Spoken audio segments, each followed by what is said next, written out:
I have included here in the appendix free and very helpful resources for you to use from the many investing tools that can be found online.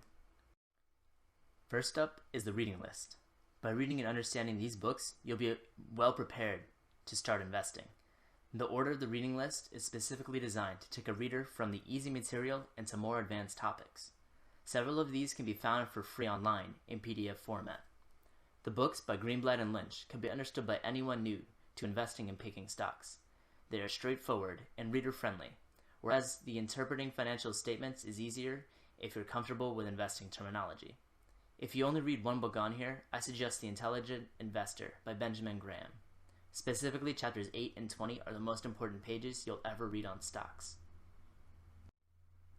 Next up, we have some content websites which will help you get further information on stocks and the stock market. They're all free and can help you follow what is going on. Investopedia in particular is a resource with definite examples that saved me many times in school. It's a reference tool that I still use today. At this point, it's time for us to say farewell. Congratulations on finishing this course. If you take that same resolve into investing and picking stocks, you'll do well. I wish you luck in your endeavors. Until next time.